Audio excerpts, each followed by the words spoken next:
सभी लोगों को प्यार भरा राधे राधे। आज के समय में श्रेष्ठ व्यक्ति कौन है, श्रेष्ठ व्यक्ति के क्या लक्षण हैं, यही आज मैं आपको बताने जा रहा हूँ। तो बात आगे बढ़ाने से पहले क्या बोलना पड़ेगा? राधे राधे। तो श्रेष्ठ व्यक्ति कौन है? सबके अपने अपने विचार होते हैं। कोई कहेगा जिसके पास पैसा अधिक है वो श्रेष्ठ हो गया, कोई कहेगा जिसके पास पावर अधिक है, बल अधिक है, वो हो गया, कोई कहेगा जो शक्तिशाली है वो हो गया श्रेष्ठ, कोई कहेगा जिसके पास शक्ति, बल, पैसा सब कुछ है वो श्रेष्ठ हो गया।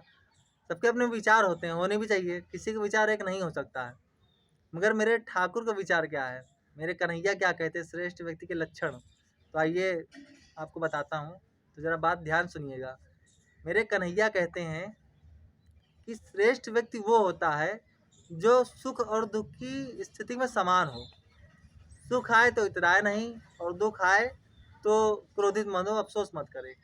जैसे कि मान लिया आपकी इनकम 500 रुपये प्रतिदिन की है, आप 500 रुपये प्रतिदिन कमा रहे हैं, किसी दिन 1000 हो गई तो आपके खर्चे 1000 रुपये के हिसाब से हो गए। वो क्या हुआ? वो हो गया सुख में इतराना। जैसे 500 रुपये पर डे की इनकम है तो किसी दिन 200 हो गई, तो उस समय क्या है? गुस्सा होना, ये आज इनकम मेरी कम कैसे हो गई, मेरी कमाई कम ऐसा होनी नहीं चाहिए, मैंने तो पूरी मेहनत की, बराबर मेहनत की। तो यदि आपकी आय ज़्यादा हुई तो आपने उस हिसाब से खर्चा किया, और आय कम हो गई तो आप क्रोधित होने लगे। तो ये क्या हुआ? समान स्थिति में नहीं रहना। दुख और सुख ये एक उदाहरण है आय का, बाकी सबके अपने अपने विचार हो सकते हैं। ये एक मेरा एक उदाहरण बताने का है। सुख और दुख एक ये मेरा बताने का तरीका था, मैंने आपको बताया है। तो ये हो गया सुख और दुख की स्थिति में सामान्य ना होना। और सामान्य कैसे होता है इंसान? जैसे मान लिया 500 रुपये प्रतिदिन कमाते हैं, तो आपके खर्चे जो उसी हिसाब से होते हैं कि हमको इसे अब खर्चा करना, वो इतना बचाना है। और जैसे 500 के दिन 1000 हो गई तो हमको खर्चे उसी हिसाब से रखने हैं। और जो 500 रुपये अधिक हमारी कमाई भई है उसको हमने अलग कर लिया, वो हमारी बचत हो गई। और जैसे 500 से 200 हो गया तो तब भी हम ऐसे हैं, क्योंकि क्या, हमने वो बचा के रखा है, इसलिए वो हमारे आगे काम आएगा। तो ये हो गया सुख और दुख की स्थिति में सामान्य होना। और दूसरा, मान सम्मान। कुछ व्यक्ति होते हैं जैसे उनका मान हो गया तो बहुत खुश हो जाते हैं, अपमान हो गया तो बहुत क्रोधित हो जाते हैं।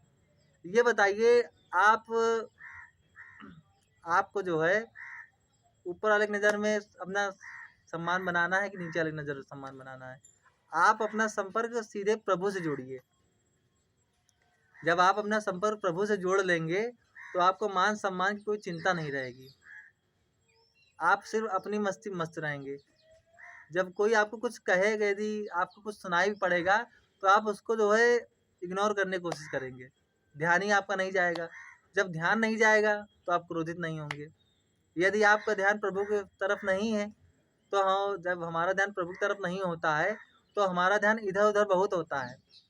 उसने कैसा कह दिया, उसने कैसा कह दिया, उसने ऐसा नहीं कहना चाहिए था, उसकी बात हमको खल गई, लग गई। तो ये क्या होता है? ये सब सब जो है सुनी सुनाई बातें होती हैं।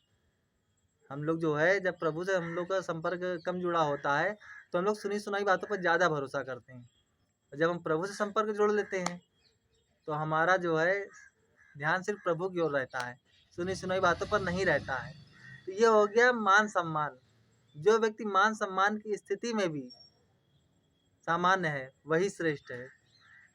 बुराई भलाई, किसी ने सामने भलाई कर दी तो हम बड़े गदगद हो गए, इसने, ये तो बहुत अच्छा आदमी है, ये तो मेरी मतलब, हमने उसके मुख से अपनी तारीफ सुन ली तो हम इतने खुश हो गए। वो तरीका वो जानता है खुश करने का। आज के समय में सबसे बढ़िया तरीका यही है कि सामने वाले की तारीफ आप कर दीजिए, वो अपने आप प्रसन्न हो जाएगा। और यही कर कुछ लोग इसका इस्तेमाल भी कर रहे हैं और करते भी हैं। मगर यही प्रभु ने यही बताया है, यदि आपकी कोई भलाई कर रहा है तो आप बड़े खुश हो गए, हाँ हाँ ये तो अच्छी बात है, हम ऐसे ही हैं, ये सामने वाला बहुत अच्छा आदमी है जो हमको अच्छी तरीके से जानता है। यदि उसी व्यक्ति ने हमारी कोई बुराई कर दी तो हम क्रोधित हो गए, अरे तुमने ऐसा कैसे कह दिया, हम तो ऐसे नहीं थे। मगर नहीं, श्रेष्ठ व्यक्ति वो है जो भलाई, जो यदि कोई हमारे सामने भलाई हमारी कर रहा है, हमारी बड़ाई कर रहा है, तो हम सिर्फ सामान्य स्थिति में रहें, ज़्यादा उछले नहीं। हमारी तारीफ हो गई, हम गदगद हो गए, हाँ ठीक है मांग लो वर, हमने तथास्तु, आज बिल्कुल हम तुमको कर देंगे ना। कोई अगर बड़ाई भी कर रहा है तो उसकी गहराई को समझें, ज़्यादा उसमें जो है प्रसन्न मत हो, क्योंकि असली बड़ाई होती है पीठ के पीछे। असली बड़ाई पीठ पीछे होती है। सामने सामने की बात को मैं थोड़ा कम ध्यान देता हूँ। जो हमारी मेन विषय पर जो चर्चा होती है, हम क्या हैं, ये हमारे सामने नहीं होती है। यही आज के समय कड़वा सच है। जो सामने हो रहा है, मैं सबको नहीं कहूँगा, ऐसा नहीं, सभी लोग एक तरीके होते हैं, सब लोग एक तरीके नहीं हो सकते हैं। कुछ लोग वहाँ होते हैं ऐसे जो सच्चे हृदय के होते हैं, जो अगर मन में उनके जैसा है वही सामने वाले से कहेंगे। इसीलिए सबको सबको मैं एक बराबर नहीं कह सकता हूँ। हमारे कहने की अधिकार, मतलब हमको अधिकार भी नहीं कि हम सबको एक बराबर कहें, मगर कुछ लोगों का हृदय जो होता है वाकई में सच्चा होता है। जो मन में है वही मुख पर है।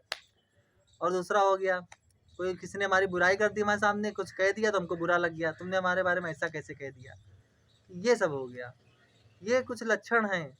यदि हम ऐसी स्थितियों में सामान्य रहेंगे तभी हम श्रेष्ठ रहेंगे।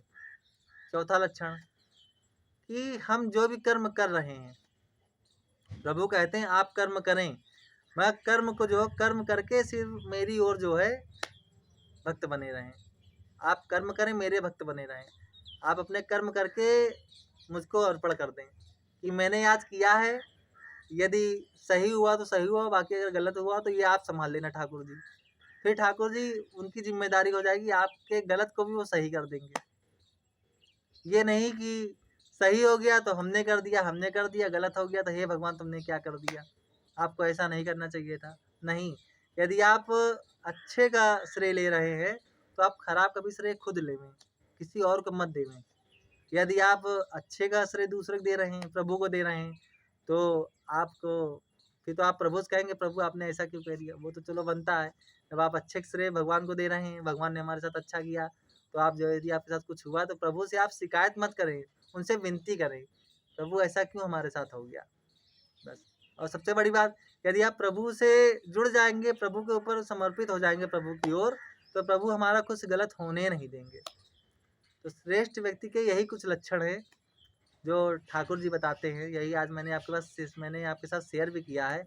यदि आपको बात कुछ सही लगी हो, अच्छी लगी हो, तो ये वीडियो को आगे ज़रूर बढ़ाएं और कमेंट बॉक्स में राधे राधे अवश्य लिख दें। इसी के साथ राधे राधे।